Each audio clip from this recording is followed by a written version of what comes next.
21-year-old Katie Fleming was studying French at the University of Oregon. That summer, she was invited to go on a camping trip with some very close friends and some people she had not met before. Their destination was this beautiful spot along the Sierra Nevada mountain range in California, but as soon as they got there, Katie did not take in any of the beautiful scenery. Instead, she fixated solely on 25-year-old James Kim, who was one of those people she had not met before that was going on this trip. And for the people that were on this trip, they would say James and Katie immediately just fell in love with each other. And for the duration of this trip, they were inseparable. And then when they got back from this trip, James would actually move from Seattle to Oregon to be with Katie. And then after Katie graduated from college, the two got married in Las Vegas and then settled in San Francisco. James, who loved technology and always had, was quickly hired by a tech company to try out new technology and then write a review for the average consumer. Basically, James got paid to play with toys, and so he loved his job. The couple also opened 2 boutique stores in San Francisco. One was an apothecary and the other sold eccentric clothing, and those 2 shops were managed by Katie full-time. By 2006, the Kim family had become very successful financially and they had grown in size. They had a 4-year-old daughter named Penelope and a 7-month-old daughter named Sabine. Katie and James both adored their kids, but James especially was known for blowing off virtually everything and anyone to be with his daughters. In fact, his friends and family would say you couldn't even have a conversation with James if his daughters were in the room, because James would get distracted and just stare at his daughters and then would eventually just leave mid-conversation to go play with them. James was also known to bring his daughters to work virtually every chance he got, even if it really wasn't allowed at this company. On Friday, November 17th, James, Katie, and their 2 daughters loaded up into their station wagon and then drove north to Seattle. They planned on spending Thanksgiving with James's aunt and uncle who lived in the city. And also, James and Katie were considering leaving San Francisco and moving elsewhere, and Seattle seemed like a natural landing spot for them. So this trip served nicely as a chance to see family and to explore the area. And so late on Friday night, after a very long trip, they finally arrive in Seattle. And for the next couple of days, they have a wonderful time visiting with family and having Thanksgiving dinner. On Friday, November 24th, so a day after Thanksgiving, James, Katie, and their daughters loaded back up into the station wagon early in the morning. They said bye to James's aunt and uncle, and then they hit the road. But instead of just driving straight all the way to San Francisco, which would have taken the entire day and then some, they decided to make a stop in Portland, Oregon, where one of Katie's very close friends from college was going to meet them for lunch. And so after about 3.5, 4 hours, they arrive in Portland, they meet Katie's friend, and they have this nice lunch. And then afterwards, the family retired to a hotel where they crashed for the night. The next morning, the plan was originally to just get in the car and then drive all the way back to San Francisco. But Katie suggested to James that instead of just driving all day, why don't we just stay here for part of the day, leave in the afternoon, and we'll stop somewhere between here and home. We'll break up the drive one more time. James thought it was a great idea. They pulled out the map, and Katie found a nice family-friendly vacation spot that was almost exactly halfway between where they were and home. It was called the 22-Ton Lodge, and it was located on the coast of Oregon in a town called Gold Beach. And so James and Katie think, perfect, this is exactly what we needed. Katie calls the lodge, and she makes reservations for that night. And so that afternoon, after the family spent their nice day in Portland, they hopped in the car and they began traveling south towards the 22-Ton Lodge. At about 8:30 p.m., the family was still on the road making their way when James got really hungry and said, let's pull over and get a bite to eat. So the family pulls over at a Denny's restaurant in Central Oregon. They go inside, and then after a quick bite to eat, they get back out and they're on the road at 9 p.m. From the Denny's to the lodge was about a 2.5-hour drive. But after driving for 2 more hours, James realized they had missed a turn. So he told Katie about it, they looked at the map, and they realized if they were to backtrack all the way to that turn, it would add several more hours onto their trip. And so they began looking for an alternative path. And they found one. Instead of going all the way west to the coast and then all the way south to this lodge, which was the original plan, they could just go south from where they were all the way until they were parallel with this lodge. And then from there, they could just cut west along this road called Bear Camp Road. It would basically go straight to their destination. But what this map did not do a good job of explaining was just how dangerous Bear Camp Road was. It started at 900 feet of elevation, but very quickly went all the way up to 4,000 feet feet of elevation before it went over the backside of this mountain down to Gold Beach and where this lodge was. While the road is paved, it's incredibly narrow and it's basically cut into a mountainside, and so there's very steep drop-offs throughout most of this ride, and there are no guardrails protecting people from falling off. The summer is really the only time people should be on Bear Camp Road because that's when the road is maintained. In the winter, the road is not plowed, it's not maintained, and so even a light snowstorm could make the road totally impassable. And the road cuts through a very remote section of Oregon where there's just not many people around. So if you get in trouble out there, you're probably on your own. But the Kims were not aware of the dangers this road possessed, and so after going south for a while, they did turn on to Bear Camp Road and began slowly driving up the mountain. And so as James is driving, Katie falls asleep in the passenger seat, the girls fall asleep in back,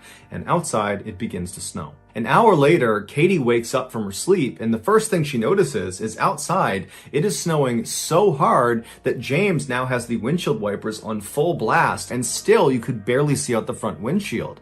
She looked at her husband, and he was hunched over, white-knuckling the steering wheel, looking intently out the window, and she says to him, what's going on? Should we stop? Should we turn around? And James, without even looking at her, says, yeah, honey, I do want to turn around, but the road is so narrow, we can't. And then he would tell his wife that earlier they had actually driven through a fork in the road where there was enough space to turn around, and so now he was just hopeful that there'd be another fork somewhere that would allow them to turn around. And so Katie was not excited about the idea, but she trusted James and said, okay, let's keep going. And so James just continues driving up this mountain pass, and you got to understand, they are driving on basically a cliff.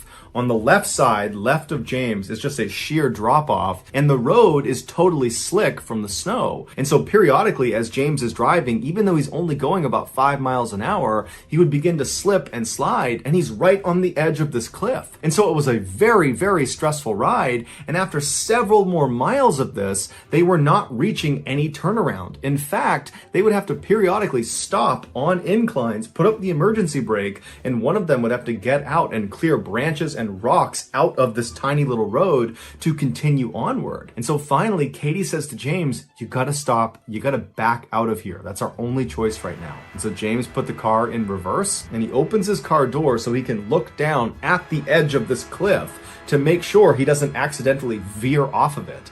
And so very slowly, without even applying the gas, he began going in reverse, making sure he didn't go off the cliff. And for hours and hours they did this. This must have been so stressful. But finally, they make it to this fork in the road that James had seen much earlier, and they're able to make a decision. They had two paths they could take. They could turn around completely and drive nose out along the path they came in on all the way to the highway, but that was a very far drive, and they knew that road was treacherous and there was a cliff drop off, and it was really just as dangerous as what they had been on, and they really were not keen to be on that road considering the weather. Or they could turn left and go down the mountain on this path that was way wider than the paths they were on. It was like this huge road, and it looked like it went straight to the bottom of the mountain. And they're thinking, we don't know where this goes. The signage is not clear where this goes, but you got to figure if you're going lower in elevation, the weather will not be as bad. And maybe if you go down this road, there'll be houses, or there'll be a gas station, or there'll be something. But whatever it is, it's probably better than going that way or that way. And so James turned the car and began driving down this new road. Unfortunately, this was the worst choice they could have made. This road they were now on was this long, winding dead end that was used by loggers in the summer. Now, normally, this mistake by the Kim family would have been caught because there was supposed to be a big yellow gate that sat across this road just a little ways past this fork, blocking all traffic from proceeding any further. But vandals had recently come up and cut the lock on this gate, swung it open, and then locked it open. So the gate is completely off the road. And so as the Kims drove past where they normally would have been stopped, they didn't even see a gate. There was no gate anywhere, and so they just kept on driving. And from where this gate should have been, the road went from paved to dirt and full of potholes, and it narrowed considerably. The couple drove for 15 miles on this very tight, winding road that once again was on a cliffside until finally they reached another fork in the road where they could either go right or they could go straight, but there was no sign telling them which way led to what. And so James stopped the car right in the middle of this intersection, and he and Katie look at each each other and they know they're in trouble. So they get their phones out and they try calling for help, but they have no service. And so as they're struggling to place calls, one of them realizes it's no longer snowing. It's actually raining, and a lot of the snow on the ground seems to be getting washed away. And so after not being able to place calls for several minutes, they decide, you know what? It's 2 a.m. We're tired. Let's sleep here. We'll leave the car running. It'll be nice and warm. And when we wake up in the morning, this rain will most likely have washed away the snow and we can just drive out of here. And so the two are kind of relieved as they're saying this out loud that this situation is not nearly as bad as it seems. We'll be just fine. And so Katie, James, their 2 daughters, they fall asleep with the car running. It's nice and warm. And when they wake up, Katie and James realize it's gotten much, much worse. At some point in the night after they fell asleep, the temperature must have dropped again, and that rain became very heavy snow. And so all the water on the ground froze, and then almost a foot of snow fell on top of it. They were stuck. But Katie and James, they didn't panic because they remembered when they first turned onto Bear Camp Road, they had seen a plow truck parked off of the side of the road. And so to them, that meant if it snowed along Bear Camp Road, it would get plowed. And so that day, the Kims just stayed inside of their car and they ate snacks and they read books and they kept the heater on and they waited to be rescued.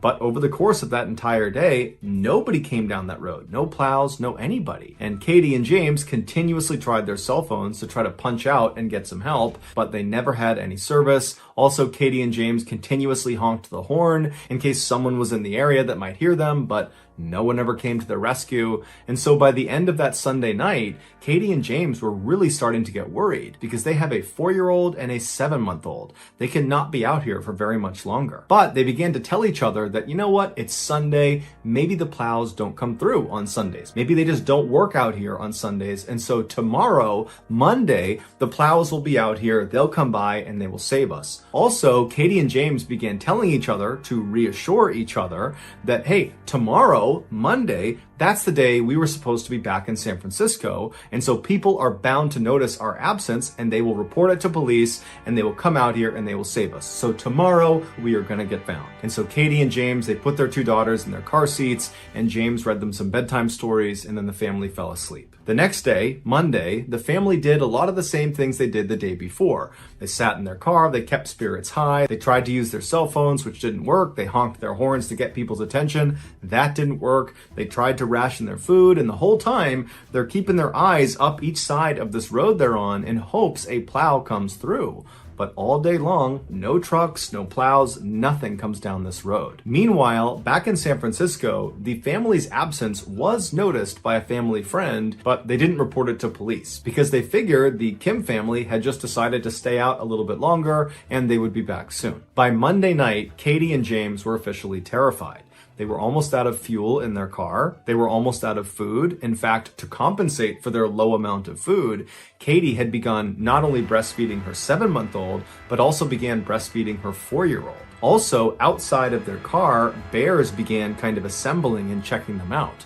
And at first, Katie and James would scream and yell and try to scare them off, but the bears ultimately were not that fazed by them. They were not aggressive, but it meant the family did not feel comfortable getting out of their car. And so they're in this very claustrophobic situation where they are literally trapped inside of this small car where all the windows are covered with snow and they can't go anywhere. They can't call anyone. They're running out of their supplies. I mean, this is a terrifying situation to be in. Katie and James had been really strong to this point, but around this time, they began to act scared, and their kids picked up on it, and they started acting scared and fearful. And so the parents were trying their best to calm them down and tell them everything's going to be fine and they're going to get out of here soon. But in reality, Katie and James knew that if they didn't get found soon, they were probably going to die. The next day when they woke up, which was Tuesday, again, no cars or trucks came down either road. There was no plows. The snow just continued to pile up, and the food was running unbelievably low to the point where James actually left the car and went out looking for bear droppings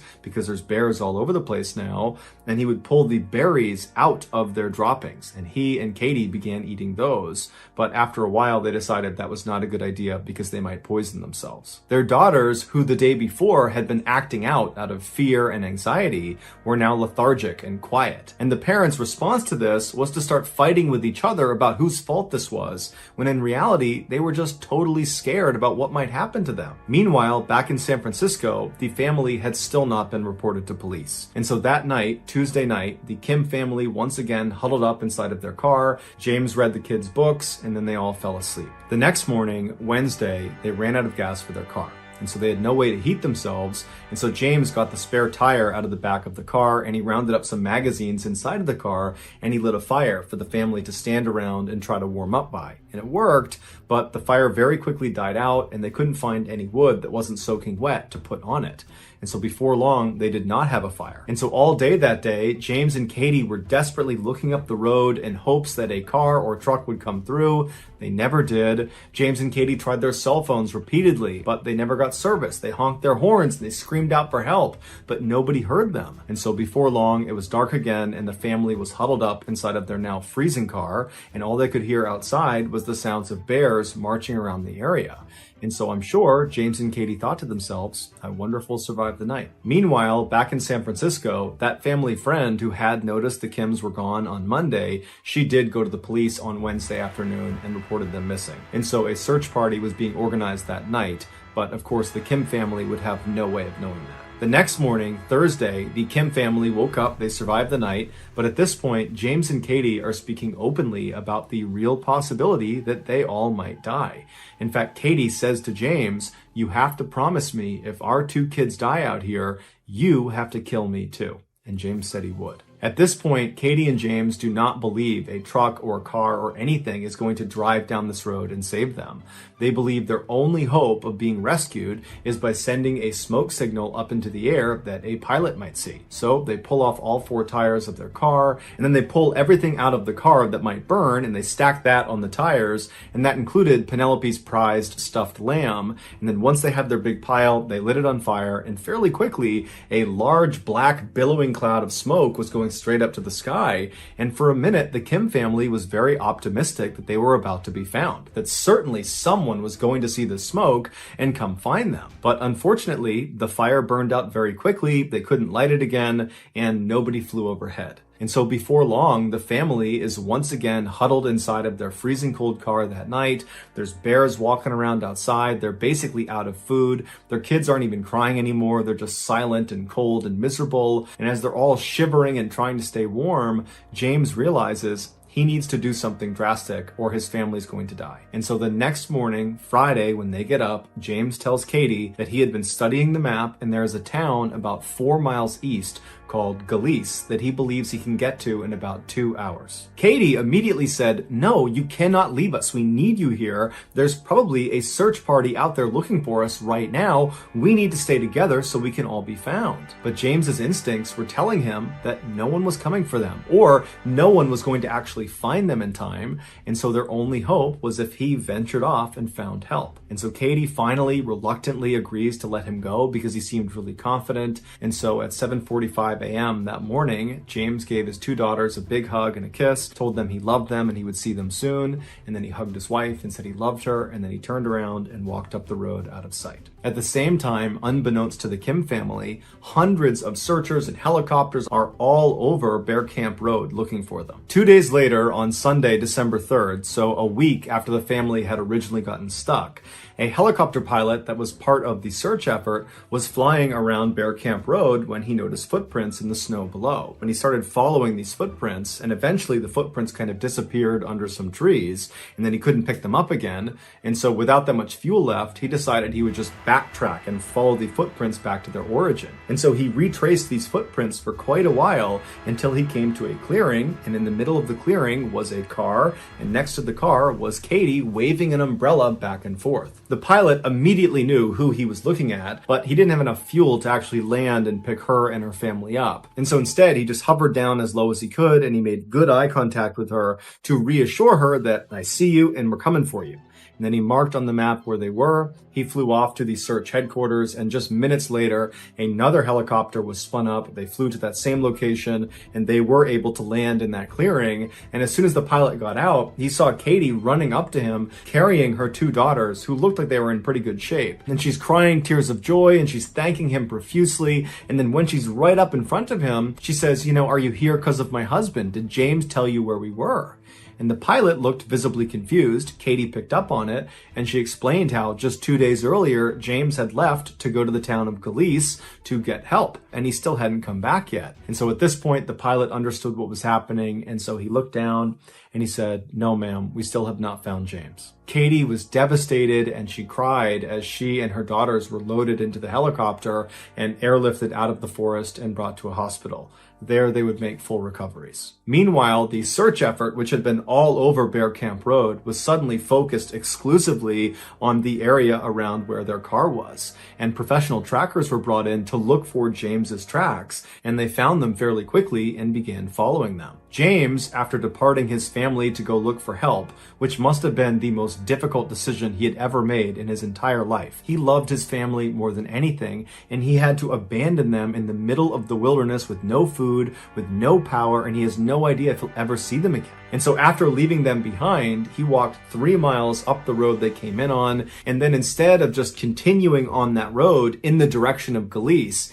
he deviated and walked off the road. He actually went straight down one of the cliffs until he hit a river. And it's believed that maybe he saw the river from up on the road and thought that would be a faster way to get to Galice. But either way, he got down to the river, and as he walked, he would leave behind him little bits of torn clothing and torn paper to create a trail of where he was going, presumably so if he needed to, he could backtrack to his family. And so he gets down to this river, and for several miles he walks downstream. And then after being gone for at least 2 hours and not reaching the town of Galice, he must have realized he had either gone the wrong way, and that's why he had not hit the town, or he had miscalculated the distance, and that's why he had not hit the town. But either way, he did not turn around and go back to his family. Instead, he pressed on, believing he was their only hope. And so on he went, crossing over rivers, getting totally soaked in frigid water. He went up and down mountains all over these totally rugged areas in nothing but street clothes. He had sneakers, pants, and a jacket on. He had no food, he had no water, and he just kept on going until it was nightfall, and he had covered about 10 miles at this point, and he laid down and he went to sleep. And that night must have been absolutely horrible as he thought about his family that was alone in the woods somewhere. He probably wondered if they were still alive. And the temperature was in the 30s, and again, he's just in street clothes. But he survives the night, and so the next morning, that Saturday, he gets up and he's right back at it, despite the fact that he was physically wrecked at this point. But for him, he didn't care. He was doing it for his family. And so all day he hiked in and out of freezing cold streams, up and down mountains, until finally he found himself at the bottom of this deep ravine next to a river where he just fell to his knees, fell forward, and died. He had literally just kept on going, looking for help for his family until he eventually succumbed to hypothermia. James's body was located 2 days after his wife and his daughters were successfully rescued. It would turn out the town of Galice was not 4 miles away from the family's car. It was about 15 miles away, but that's from point A to point B on a map, like a straight line. But when you actually are hiking in the wilderness, you don't go in straight lines because there's mountains and there's rivers and there's things that get in the way. And so in order to get to Galice from where their car was, James would have had to travel 30 or 40 miles, zigging and zagging up over 4 different mountains. And so this was a suicide mission from the start. James ultimately covered 16 miles through some of the most treacherous terrain in the country, wearing nothing but his street clothes. The professional trackers that followed this 16-mile trail to his body, they called his journey superhuman. The helicopter pilot would later say he never would have found Katie and the girls had he not spotted those footprints first and then traced them all the way back to that clearing. And it would turn out those footprints were made by James after he left his family and walked off to get help. And so even though it cost him his life, James did ultimately save his family. So that's going to do it, guys. If you got something out of today's episode and you haven't done this already, please convince the like button to sing karaoke and then give them a Rammstein song, but don't put the lyrics up on the screen. Also, please subscribe to our channel and turn on all notifications so you don't miss any of our weekly 3 or 4 video uploads. We are now selling merchandise like flannels and hats and a whole bunch of stuff. You can buy it at shopmrballen.com. Also, go follow our shop's Instagram page called Shop Mr. Ballen. There you can find deals and upcoming promotions. If you want to get in touch with me, you can direct message me on Instagram or on Twitter. My username for both platforms is the same. It's JohnBallen416. I also have a ton of content over on TikTok where my username is MrBallen. We also have a second YouTube channel called MrBallen Shorts where we upload random short videos and lost episodes. If you have a story suggestion, please submit it to our subreddit just called MrBallen. It's linked in the description below.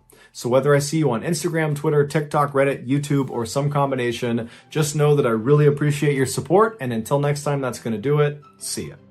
Richard Sumner was in his 20s, and he was a scenic designer for a major opera house just outside of London. Richard was a truly gifted artist and was known to be a very intelligent man. In 1984, when Richard was 29, he started to notice he was having a really hard time focusing. Like he couldn't keep basic information straight in his head. It would just get all jumbled up, and it was making his job exponentially more difficult. Initially, Richard assumed it must just be the product of working lots of long hours and being under lots of pressure all the time. But after taking a few days off from work, his mental focus did not come back. In fact, it only got worse. And so when he told his friends and his colleagues about it, they urged him to go see a doctor. And so finally he did. He went to a doctor, and the doctor put him through a series of tests and was really only able to rule out different medical conditions. They were not able to pinpoint what was actually causing this mental disturbance. And so Richard was pretty frustrated because he thought by going to the doctor, they would figure out what it was and, give him a pill and that would make everything better, but that wasn't happening. He was left with a lot of questions. And so Richard went to another doctor and another doctor for additional opinions, and they too were not able to get to the bottom of what was going on with him. And so finally, Richard found himself sitting across from a psychologist asking them if they had the answer. And they did. They informed Richard that he was unfortunately developing schizophrenia. Schizophrenia is a very serious mental disorder in which people interpret reality abnormally. Schizophrenics usually experience some combination of hallucinations, delusions, extremely disordered thinking and behavior that can be disabling. Richard was horrified at this diagnosis, and he asked a psych, what can I do? How can I get better? And the psych would tell him that unfortunately there is no cure for schizophrenia.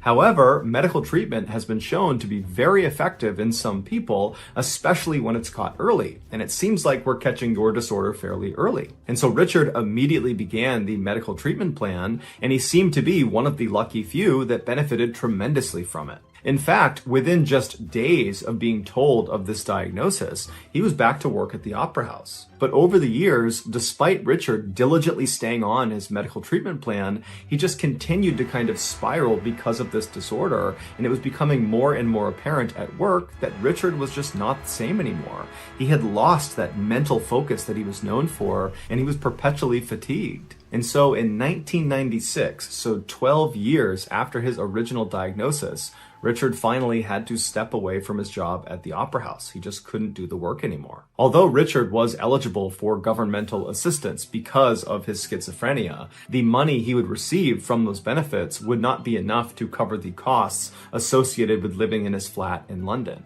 And so he was forced to move back home with his family in North Wales. Even though his family welcomed him with open arms, Richard immediately felt like he was this huge burden to them, and within a year of having moved back home, Richard had fallen into this deep, dark depression, and he decided he did not want to live anymore. So one day that fall, Richard left his house and he walked to a store where he purchased handcuffs.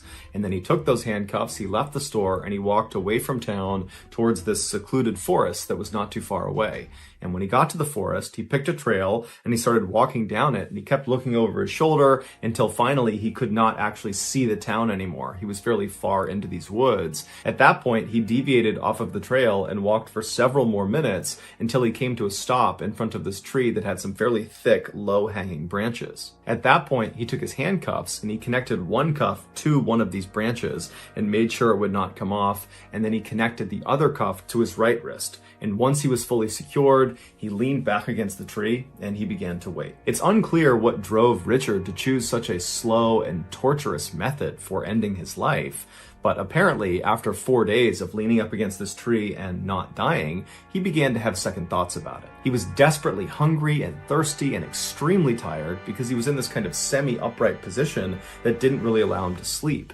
And he just ached from standing and kind of hanging on his wrist for as long as he had been. And he was worried that he was still days away from dying. He also started to feel really bad about the effect his death would have on his family. They loved him, and even though they knew he was depressed, they were not thinking he was suicidal. And so this would be a huge shock, and it would be extremely upsetting for years and years to come. Richard also started thinking about the poor soul that was going to stumble across his body in the middle of the woods after he had passed, and he thought what a terrible thing for someone to have to go through. And so on the night of the 4th day that he's been out in the woods chained up to this tree, Richard finally decides that he just can't go through with it. And so with his left hand, his free hand, he reaches into his pocket, he gets the handcuff key, and just a couple of seconds later, he's out, he's free.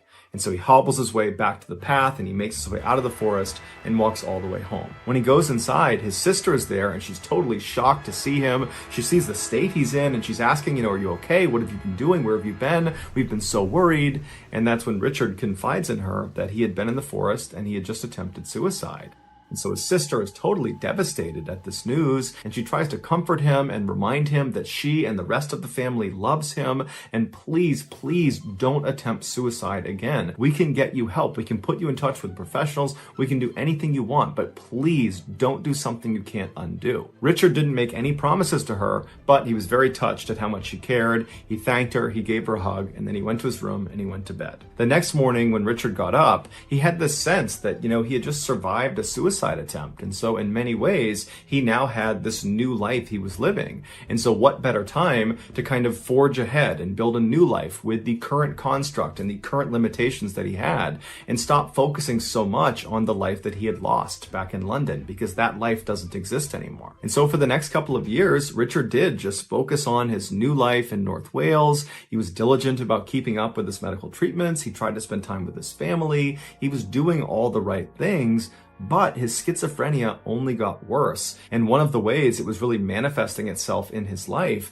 was this deep-seated paranoia that his family secretly did not want him in the house, that they looked at him as this parasite, as he called it. And so he really developed this awful view of himself, and he fell back into a very deep state of depression, and before long, he was suicidal again. And so in 1999, which is 3 years after his first suicide attempt, Richard decided he would try again. He got his handcuffs and he left the house without talking to his family, and he walked to that secluded forest on the edge of town. He went down the trail, he veered off, he found a tree with some sturdy low-hanging branches, and he cuffed himself to it and began the long wait. But after only being there for a couple of hours, Richard started to have those same second thoughts he had while he was out here in his first attempt. He started to worry about his family, and he worried about the person who was going to find his body, and he couldn't help but think about how painful and miserable those 4 days had been when he was out there waiting to die. And so after agonizing over what he should do next, Richard ultimately decided that again,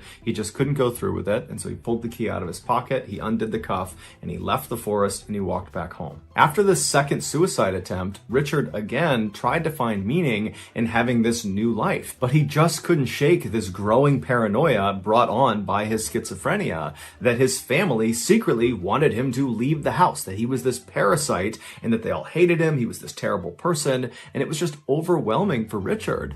And so eventually he would actually confide in his sister that he felt this way, that he felt like he was this leech on the family. And she would say, "No, Richard, we love you unconditionally. We want you here. Do not leave. This is your home." But Richard just couldn't believe her. That paranoia was so strong, he just couldn't see reality for what it was. And so in April of 2002, which was 3 years after his second suicide attempt, Richard grabbed the handcuffs and headed out for another attempt. But after securing himself to a tree in the middle of the forest, once again, his conscience cut through all the chaos inside of his mind and told him, don't do it. And he listened. But this time, after freeing himself and getting back home, he didn't feel any sense of relief or any desire to kind of live this new life he's been given. Instead, he longed to be back in the forest, chained up to a tree. He confided in his sister that he had now tried suicide 3 separate times, and he was just at a loss for what he should do next. And so, of course, his sister is totally shocked and saddened by this news, and she tells him over and over again how much she loves him, and please do not go back in that forest. Do not hurt yourself. And in fact, his sister would go on to tell the rest of the family about these suicide attempts. And so before long, the whole family is telling Richard how much they love him and that he's not a parasite. Let us know how we can help you, or let us connect you to someone who can. But it was just not enough. And less than a week after his 3rd failed suicide attempt, Richard grabbed his handcuffs, he left the house, and began walking towards that secluded forest for one final try. That night, when Richard did not come home, the family obviously was very concerned about this, and so they called the police and they reported him missing, and they explained he was suicidal and that the best place to look for him was going to be in that forest. But after several days of looking all over town and out in that forest, the police could not find Richard or any trace of him, and so unfortunately they had to turn the search off. And so the family was crushed, and all they could do was just hope and pray that Richard again changed his mind and came back home. 3 years later, a woman and her 2 dogs decided to go out for a walk inside of that secluded North Wales forest. At some point on their walk, they left the path and got kind of lost in the thick of the forest. And so as she's walking around trying to get her bearings, trying to figure out where the trail is, she winds up going behind this one big tree, and she enters into this clearing, and on the other side of the clearing, up against this tree, are the badly decomposed remains of Richard Sumner. Out of fear, she reflexively turns and runs with her 2 dogs and just keeps on running until she actually does find the trail again. And so once she's on the trail, she kind of makes a mental note of where she is, and then she runs out of the forest and she contacts authorities about the body she saw. And so the authorities, they come out to the forest and they eventually are able to find Richard's location. And initially, they believed they were dealing with a murder victim because they see this body that's been handcuffed to a tree. But after police went through Richard's pockets and found a house key that had an address on it, they went to that address and it turned out it was Richard's family's house. And after speaking with them, the police were able to confirm that the body they had just found was in fact Richard Sumner, the suicidal man that had gone missing 3 years earlier, and so almost certainly his death was a suicide. Even though this looked like a total open and shut case, the medical examiner still needed to officially rule on the cause of death. And so the medical examiner went out into the woods, he went right up to Richard, and he began looking him over, and right away he noticed some disturbing discrepancies. There were deep scuff marks all around the branch where the handcuff had been connected to the tree. And the other handcuff that was connected to Richard's wrist had been jammed up over his thumb all the way up to his knuckles. The examiner asked the police in the area if anybody had found the handcuff key, and they said they had. It was laying on the ground about 15 feet in front of Richard Sumner. And that's when the medical examiner realized the horrible truth about what most likely happened to Richard. In his report, the medical examiner theorized that Richard had indeed gone into this forest in order to commit suicide. He had walked over 200 yards into this forest, way off the beaten path, into the deepest, thickest part where no people went. And he most likely went there because he specifically didn't want anyone to happen upon him. He wanted privacy. And then after handcuffing himself to that branch of that tree, he did something that he did not do in his previous 3 suicide attempts. He pulled the handcuff key out of his pocket, and then he threw it in front of him so far that he could not get it back again. And then, tragically, Richard came to the same conclusion that he had come to in his previous 3 attempts. He realized he did not actually want to die. Couldn't get to the key, and when he yelled out for help, he was so far away from society, no one could hear his voice. And so for the next several agonizing days, Richard yanked and tugged and pulled on that handcuff until finally he painfully got the cuff to slip up over his thumb all the way up to his knuckle, but he just couldn't get it to go over his knuckle. And he didn't have a knife to cut the branch down or to even cut his own hand off. And so he used the cuff that was actually on the branch and began twisting it back and forth to maybe hopefully saw through the branch, but there just wasn't enough friction inside that cuff, and so it made almost no progress. Also, Richard probably tried to pull and yank on the branch itself to try to break it, to free himself that way, but without a tool, there was no way he could have broken this branch. It was just too sturdy. And so after what must have been several horrifying days, Richard ultimately died of a heart attack out of fear of the situation he had put himself in, or he died from starvation. As a result of his findings, the medical examiner was not able to label Richard Sumner's death a suicide. He basically had to call it an accident. So that's going to do it, guys. But before we wrap up, I just want to say to all the people out there that are struggling, that are maybe thinking about suicide or harming themselves in some way, stop and tell someone. Tell someone you love, tell someone you trust. And if you don't want to do that, then just call this number. They are open 24 hours a day. There are trained professionals on the other side of that line that know how to help you. You just got to call. Help is available. You are not alone. Something out of today's video and you haven't done this already, please ask the like button if you can borrow their cell phone for a second, and then when you get it, change their language settings to Japanese and then hand it back. Also, please subscribe to our channel and turn on all notifications so you don't miss any of our weekly 2 or 3 video uploads. We are now selling merchandise like hats and flannels and mugs and all sorts of stuff. If you're interested, go to shopmrballen.com. Also, please follow our shop's Instagram page. The username is shopmrballen. There you can find upcoming deals and promotions. If you want to get in touch with me, you can direct message me on Instagram or on Twitter. My username on both platforms is the same. It's johnballen416. I also have a ton of content over on TikTok where my username is MrBallen. We also have a second YouTube channel called MrBallen Shorts where we post random short videos and lost episodes. If you have a story suggestion, please submit it to our subreddit just called MrBallen. It's linked in the description below. So whether I see you on Instagram, Twitter, TikTok, Reddit, YouTube, or some combination, just know that I really appreciate your support. And until next time, that's going to do it. See ya. Of 2014, a 35-year-old woman, who we'll call Olivia, met her husband for lunch at a restaurant in Western New York. The couple had not originally planned to stay at this restaurant for very long, but one thing led to another. They were having a nice time, and before long, it was 6 p.m., and they had been there for 6 hours. And over those 6 hours, both of them had had a lot to eat, lots of bread and pasta and cakes and all sorts of stuff, and they had had some alcohol, but not very much. Olivia had been careful to only have 4 drinks over those 6 hours because she wanted to be able to drive. And her husband similarly limited his drinking so he'd be safe to drive. And so after they got the check and they paid for their meal, they both hopped in their respective cars and they began driving home. As Olivia was making her way home, she unfortunately got a flat tire, and so she pulled off to the side of the road and she called roadside assistance. As she was waiting for help to show up, another motorist happened to drive by and they misunderstood what was happening. They saw Olivia standing outside of her car with the tire popped off, and they thought she'd been in an accident. And so they called the police and reported it. And so the police show up a few minutes later, they pull up right behind Olivia, and when they get out, they ask her, are you okay? Do you need any help?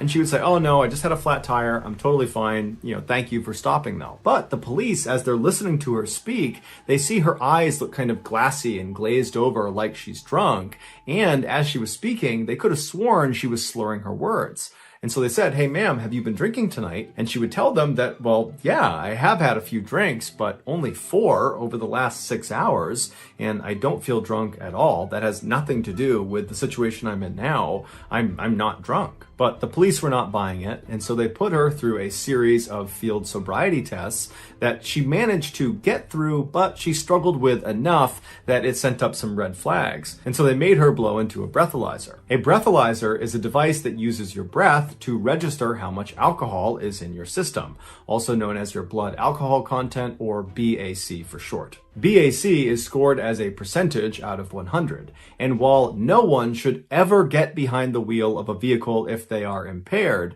it is the case that in America, you are allowed legally to operate a vehicle if your BAC is 0.08% or lower. For reference, if a 160-pound female consumed about 3 alcoholic drinks, maybe a little bit more, in the course of an hour, she would most likely have a 0.08% BAC. If that same 160-pound female were to consume, let's say, 8 alcoholic drinks over the course of an hour, she would definitely not be allowed to legally operate a vehicle because she would be very, very drunk. Her her BAC would have spiked to 0.2%, which would put her in the range where she would most likely have alcohol poisoning and eventually she would most likely lose consciousness. If this same 160-pound female were to consume 13 alcoholic drinks over the course of an hour, her BAC would jump all the way up to 0.4%, where she's not just drunk and unable to operate a vehicle. At that level, you're talking about potentially dying from consuming that much alcohol. When Olivia blew into this breathalyzer, she fully expected that she would be below the 0.08% legal limit, because after all, she'd only had 4 alcoholic drinks over a 6-hour period, and so that would put her well below that legal limit.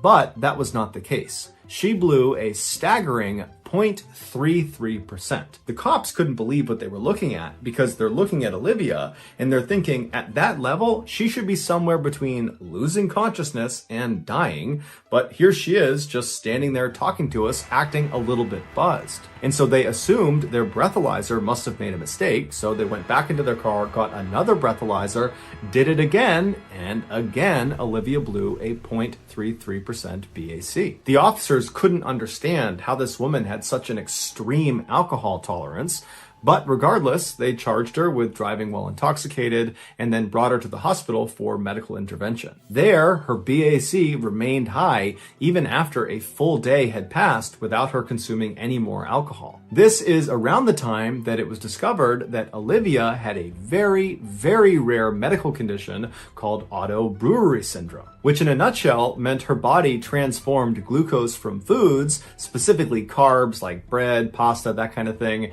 into alcohol. Olivia, who was totally unaware of this condition, had developed this wicked alcohol tolerance because she was basically drunk all the time. Not because she was a heavy drinker, but because she ate carbs. This condition, if left untreated, can do the same damage alcoholism and binge drinking can do to the body. The only way you can treat it is by drastically changing your diet. When Olivia's condition was discovered and made public, the charges against her were dropped, and she would go on to just stop eating carbs altogether.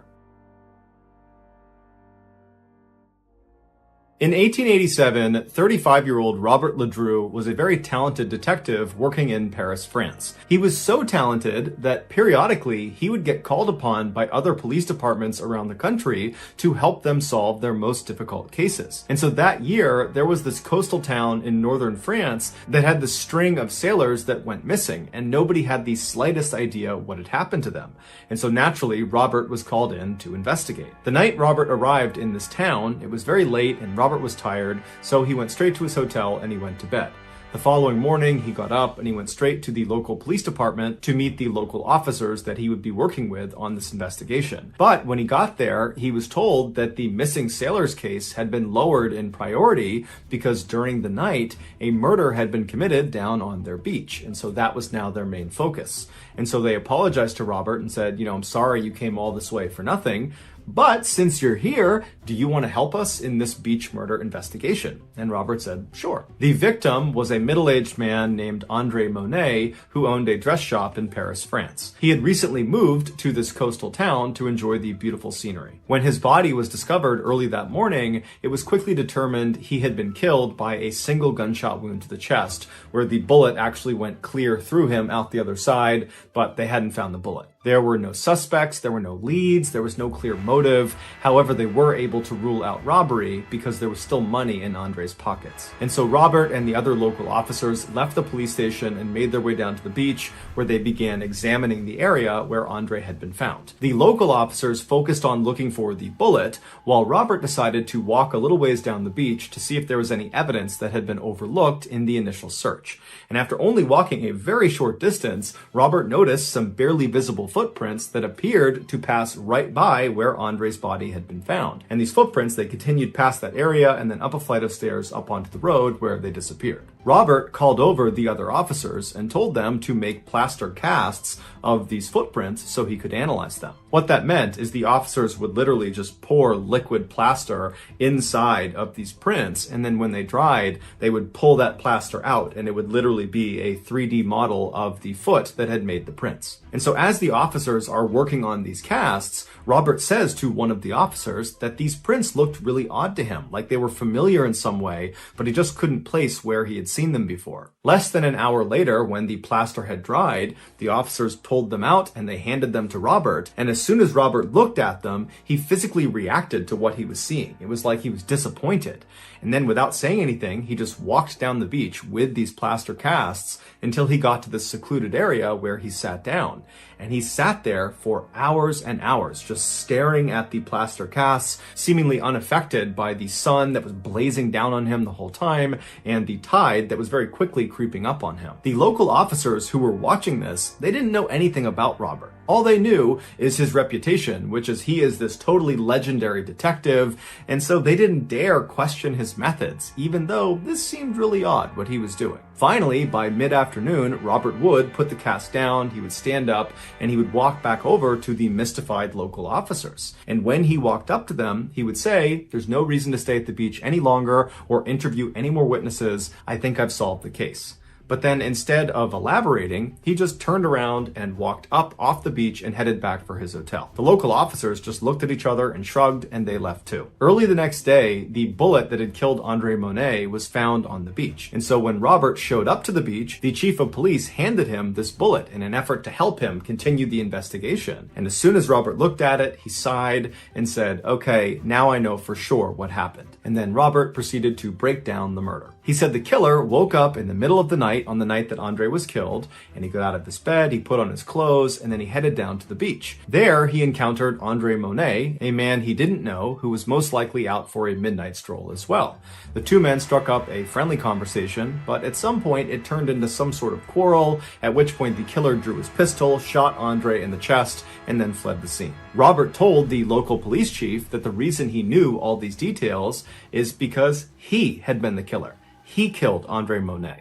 But he didn't do it on purpose, and he didn't remember, because he killed Andre Monet while he was sleepwalking. He told the chief when he was given those plaster casts of those footprints, he knew immediately why he thought those prints looked so familiar. Because as soon as he looked at the casts, he could tell whoever had made the prints was missing a toe, and as it happened, Robert was missing a toe. So those prints looked exactly like his footprints. And that morning, when he had woken up in his hotel room before even going down to the beach, he had noticed that his shoes and his socks, which were next to his bed, were sandy and damp. And he thought that was so strange because he couldn't remember how they got that way, but he was too busy to investigate. And that night, after he had sat all day looking at the casts and then left the beach, leaving the local police officers totally mystified, he had gone back to his room, and the first thing he did was get his revolver out from under his pillow, and he discovered that one bullet was missing, and he always kept his revolver fully loaded.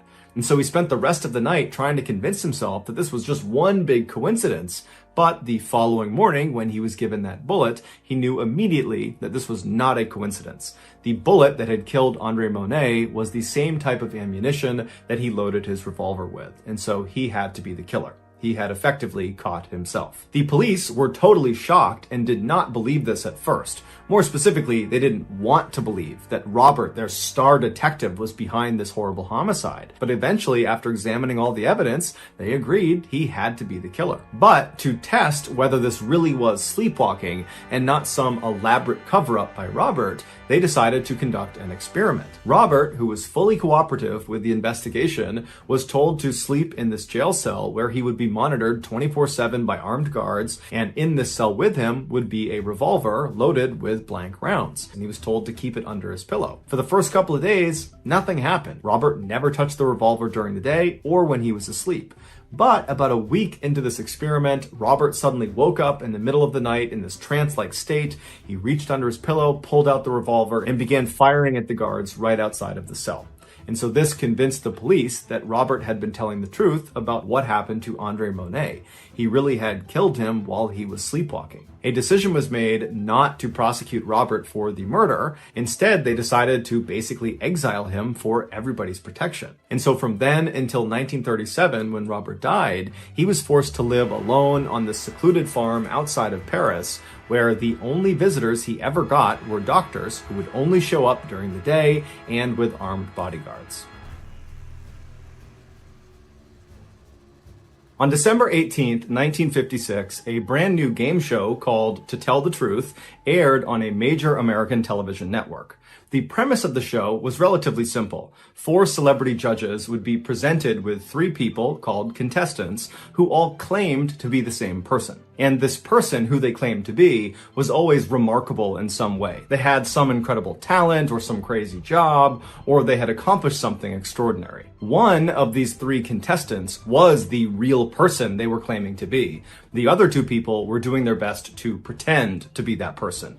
And it was the job of the celebrity judges to try to figure out who was telling the truth. So for a set amount of time on the show, the celebrity judges would ask the contestants questions about their background and try to figure out, who was who. And then at the end of the time, the celebrities would cast a vote about who they thought was the real remarkable person. After the votes were tallied up, the host would have the real remarkable person stand up to reveal themselves, and the entire audience would go crazy, and that was the show. And the show became quite popular. So popular, in fact, that today, nearly 70 years later, it's still on the air. And over this show's very long history, virtually all the episodes are pretty similar. It's a pretty redundant show.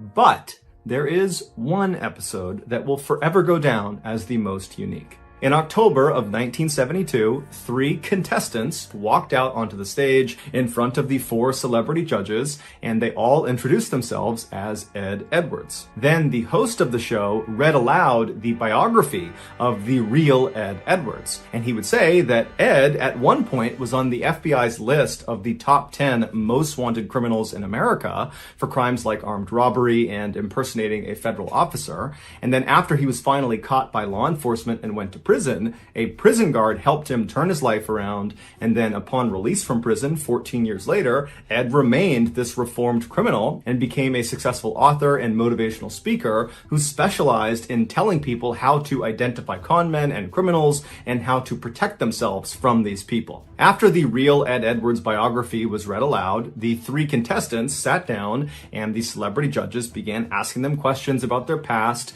and then after the time was up, the celebrities cast their votes, and then the real Ed Edwards was revealed. And even though 2 of the 4 celebrity judges had correctly identified the right Ed Edwards, the crowd was totally astonished at who this guy actually was, because he did not look like this ex-convict. He looked like this kind of all-American, middle-aged father who was totally harmless and wouldn't hurt a fly. But either way, the show ended, and then the world forgot about Ed Edwards. Until 2009. That year, Ed's estranged daughter, 40-year-old April Blasio, finally decided to investigate something that had plagued her for her whole childhood. Despite her father's claims that he was this reformed criminal and this stand-up, law-abiding guy, she didn't believe it. She never believed it. She thought he had never been reformed and just was a criminal and always had been. Behind closed doors, Ed was violent and abusive, and he was a compulsive liar. She remembered in the 1970s and 80s when she was a young kid, Ed would make their family pack up and move, sometimes in the middle of the night, and April always assumed it was because her dad was wrapped up in something criminal. But every time she asked him, he would say, oh, well, I was an informant when I was in jail and I snitched on some people, and some of those people have figured out where we live, and so we gotta move. April knew he was lying, but there was nothing she could do, and so they just kept on moving around.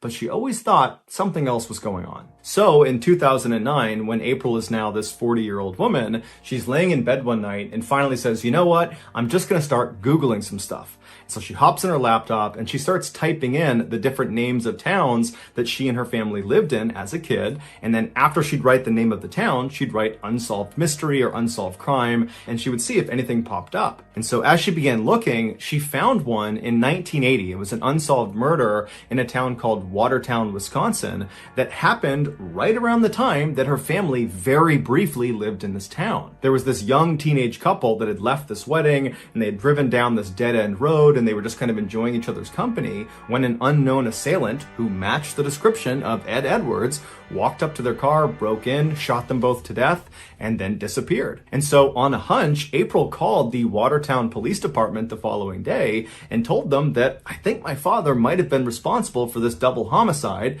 It's just a hunch, but he matches the description. We were there in this very small window of time when it happened. And so the police said, okay, we'll go have a look. And so the Watertown police, they tracked down Ed Edwards, who was living in Kentucky at the time, and they got him to give them a DNA sample. And when they tested the DNA sample, it matched the samples that were taken at the crime scene in 1980. And so Ed Edwards, he was arrested and brought back to Wisconsin, and as soon as he was in custody, he confessed to the murder. And then he requested the death penalty. But he was told the maximum punishment for this crime was life in prison. Ed didn't like this, and so he confessed to another double homicide from 1977 in Ohio, where he killed another teenage couple, thinking that would give him the death penalty. But through a loophole, they said, well, actually, that still won't get you the death penalty. You're still facing life in prison. And so frustrated, Ed revealed a third murder he had perpetrated. In 1996, he had killed his own foster son for the insurance money. And so for this crime, he was eligible for capital punishment, and so he was sentenced to death. But he would die of natural causes 2 years later in 2011 before the state could execute him. Since his death, cold case investigators and members of his own family have theorized that Ed Edwards is almost certainly responsible for more killings beyond just the 5 he happened to confess to. In fact, many people believe Ed Edwards could actually be the infamous Zodiac Killer, who's one of the nation's most notorious uncaught serial killers that killed 37 people in Northern California in the 1960s and 1970s. If this is true, then Ed Edwards did not become a killer after he was on that game show in 1972.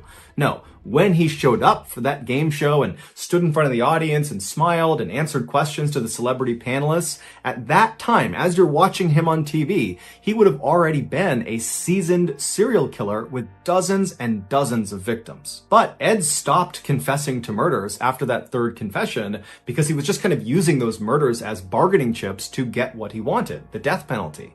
And once he got it, he went silent. And now that he's dead, we're never going to get another confession out of him. And there's no proof connecting him to any unsolved murder cases. And so unfortunately, it's unlikely we'll ever know the full extent of Ed's reign of terror. So that's going to do it, guys. If you found the secret in today's episode, let us know in the comments section what it is and where you found it. So give us the timestamp. And if you're the first to do that, we'll pin you at the top of the comments section.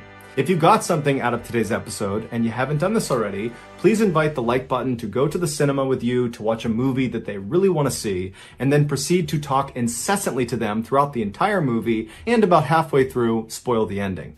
Also, please subscribe to our channel and turn on all notifications so you don't miss any of our weekly 2 or 3 video uploads. We are now selling merchandise like flannels and hats and a whole bunch of stuff. If you're interested, go to shopmrballen.com. Also, please follow our shop's Instagram page. The username is shopmrballen to check out all upcoming deals and promotions. If you want to get in touch with me, you can direct message me on Instagram or on Twitter. My username for both platforms is the same. It's johnballen416. I also have a ton of content over on TikTok where my username is MrBallen. We also have a second YouTube channel called MrBallen Shorts where we post random short videos and lost episodes. If you have a story suggestion, please submit it to our subreddit just called MrBallen. It's linked in the description below.